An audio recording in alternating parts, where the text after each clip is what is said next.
আহ আহ ওলায়া সজাগ জনতা আহ আহ ওলায়া পোহৰ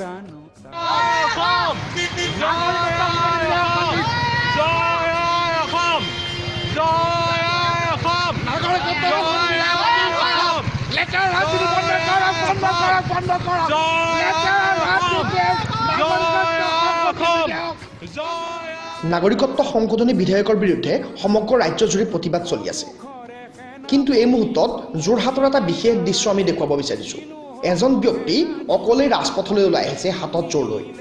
এই মুহূৰ্তৰ নিশাৰ দৃশ্য এইটো। এই ব্যক্তিজন যোৰহাটৰ ৰজাবাৰীৰ মণ্টু দত্ত আৰু এনেদৰেই ধুতি পিন্ধি ডিঙিত গামোচা লৈ ৰাজপথত অকলেই জোৰ লৈ প্ৰতিবাদ সাব্যস্ত কৰিছে নাগৰিকত্ব সংশোধনী বিধেয়কৰ বিৰুদ্ধে। সমগ্ৰ যোৰহাট চহৰতে এনেদৰে এই মুহূৰ্তত হাতত জোৰ লৈ প্ৰতিবাদ সাব্যস্ত কৰিছে ব্যক্তিজনে।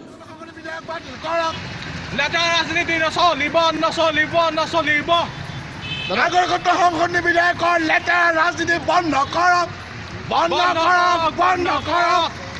নাগৰিকত্ব সংশোধনী বিধেয়কৰ লেতেৰা ৰাজনীতি বন্ধ কৰক, বন্ধ কৰক, বন্ধ কৰক। ব্যক্তিজনৰ এই প্ৰতিবাদ দেখি দুই এজন লোক ওচৰ চাপি আহিছে তেওঁৰ লগত।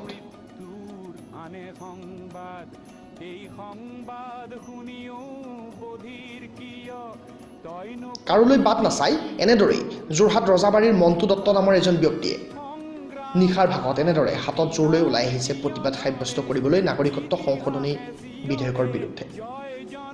আৰু এই প্ৰতিবাদৰ মাজতে মুখ্যমন্ত্ৰী সৰ্বানন্দ সোণোৱালক উদ্দেশ্যি বহু কথাই ক'লে ব্যক্তিজনে।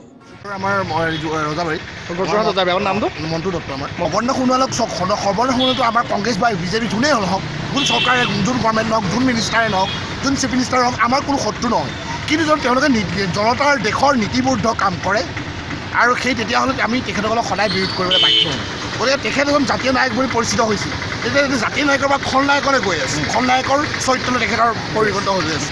কিন্তু আমি তেখেতক বিচাৰোঁ যে নাগৰিকত্ব সংশোধনী বিধেয়ক বাতিল হ'লে, যদি বাতিল নহয় তেতিয়াহ'লে তেখেতে পদত্যাগ কৰক। তেতিয়াহ'লে আমি তেখেতক ৰাইজে মহানায়ক বুলি সম্ভাষণ জনাম, আমি তেখেতক পুনৰ তাত স্থাপন কৰিম। সেই কথাটো তেখেতে সেই কথাটো কিয় অনুভৱ নকৰে? তেখেতে চিৰদিনীয়া চকী পাব সেইখন যদি তেখেতে আমাৰ ৰাইজৰ সাজি কৰে। আজি চব এনেকুৱা এটা কথা যে এই নাগৰিকত্ব সংশোধনী বিধেয়কৰ বিৰুদ্ধে আজি এই উত্তৰ পূৰ্বাঞ্চলৰ বাকী 6খন ৰাজ্যই মানে ইয়াৰ বিৰোধ কৰিছে। তাৰ সকলো তাৰ মানে বিধানসভাই সকলোৱে বা সকলো মানে চৰকাৰে বিৰোধ কৰিছে। অথচ আমাৰ দেশত থকা সৰ্বানন্দ সোণোৱালে কিন্তু নিজৰ চৰিত্ৰটো বদনলৈ ৰূপান্তৰিত কৰিছে। তেওঁ হ'ব লাগিছিলে লাচিত, কিন্তু লাচিতৰ চৰিত্ৰটো তেওঁ সলাই বদনৰ চৰিত্ৰ লৈছে। গতিকে তেখেতে বদনৰ চৰিত্ৰটো এতিয়াও ত্যাগ কৰি লাচিত হ'বলৈ তেখেতক আমি আহ্বান জনাওঁ।